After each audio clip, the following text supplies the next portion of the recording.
Gym owners, if you were working 12-hour days and you can't get out of this vicious cycle of nonstop working and you have zero time for yourself, I'm going to help you resolve this now. And this is something that I've done personally to scale our company past $100,000 a month consistently, and how I managed to get myself out to free up my time to work only part-time managing everything, okay? And this is the process that we took specifically, okay? So I want you to think of this as a quadrant, and our goal is to move through this quadrant as best as possible. We have this quadrant right here separated 4 different ways. Every gym owner starts off here, especially if you're starting off small gym owner. Right here at 1, you are the main juju of the business. You're the one doing marketing, sales, you're doing coaching, training, admin, billing, and you're working nonstop, right? Maybe doing some classes or training in the mornings, then in the midday, you're working on billing, maybe some marketing, creating content, then the evening you're doing more sessions, and you're working these 12-hour days nonstop. Or maybe you're just really damn good and you're just training people all day long and you're stuck at these $10,000-$20,000 months and you can't break past that, and you're like, I have no idea what more to do because I'm working all day and I can't free up time. The reason is because you're stuck at this point right here. Your goal is to move down this quadrant, right? So we want to be moving down this way. When we move into the second quadrant, in this second quadrant, you start freeing up your time. We have to start outsourcing the jobs in the business that don't produce income. The first thing we need to hire coaches, and we need to hire trainers. You may only have trainers, but if you're offering some type of accountability and nutrition, then you have coaches, and then admin and billing. The moment you do this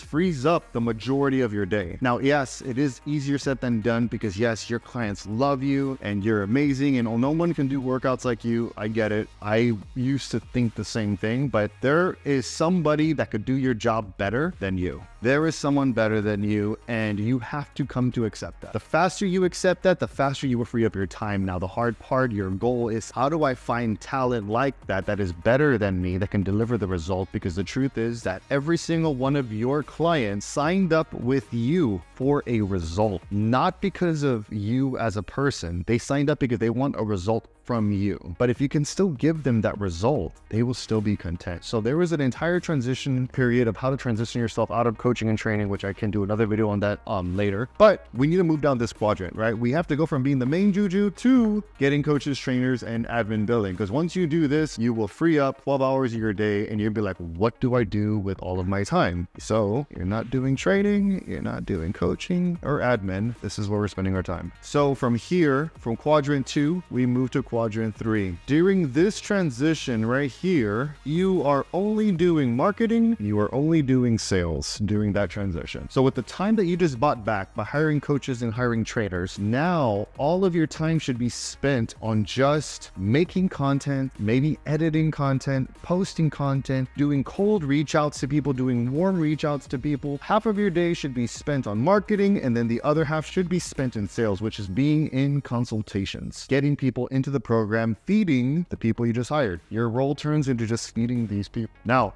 eventually, all of your time will be consumed all over again, right? Eventually, you're going to find yourself in a position of, damn, I'm doing 20 consults a day, right? I was in this position at one point to where I would have 22, 24 scheduled consultations in my schedule from 5 a.m. to 9 p.m. nonstop, every 30 minutes, 2 appointments every 30 minutes, all throughout the day. End of the day, will soul drain, crush. You know, life sucked out of me being in consultations, and my entire day was spent like that. So it's like, okay, how do we get out of that? Now we're back to where we started. We're just not coaching and training. Now we're just in consultations all day. And then that leads into moving into the third quadrant here. The third quadrant, eventually all your time is taken up in sales, and we got to figure out how do we get out of it. So then we end up having to hire sales and outsource marketing. We end up having to hire content creators, videographers, media buyers to run our ads. We end up having to hire salespeople to take on all of that. Then you end up back in a stage again where you're like, shit, I have all this time, and now I have a guy doing marketing, I have my salespeople doing sales, and now you have all this free time again. This process, it's a never-ending thing of buying back time and then filling up your time with higher leverage skills, because all you're doing here, you are moving up to higher leverage skills. We go from doing absolutely everything to then only focusing on marketing and sales, because that's higher leverage, and eventually we start hiring for that. And then we end up in the fourth quadrant. Once we have all that time freed back from sales sales and marketing. That leads to our fourth quadrant. Now, we work our way down into this quadrant. And when we get to this part, this fourth quadrant is all about leadership, building teams, problem solving, decision making, and your role turns into more of a leadership role, right? So the skills learned in this fourth quadrant are the skills of leadership. We have to learn how to lead people, how to develop values, how to stand by our values, how to lead with vision, how to get people to believe in our vision, to go in the direction that we want people to go into. And when we get into here,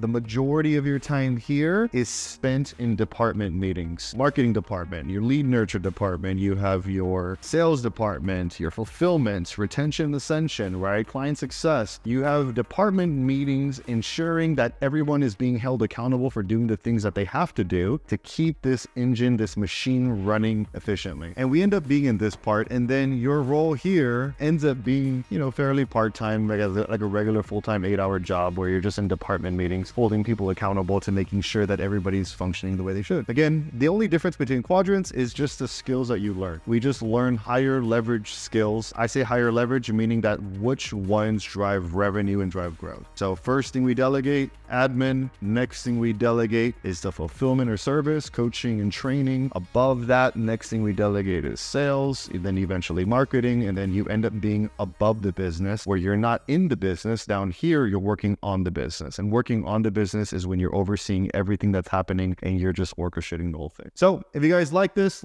subscribe to the channel. Let me know what else you guys would want to see, and I could explain our entire journey of growing the way we did. See you guys on the next one.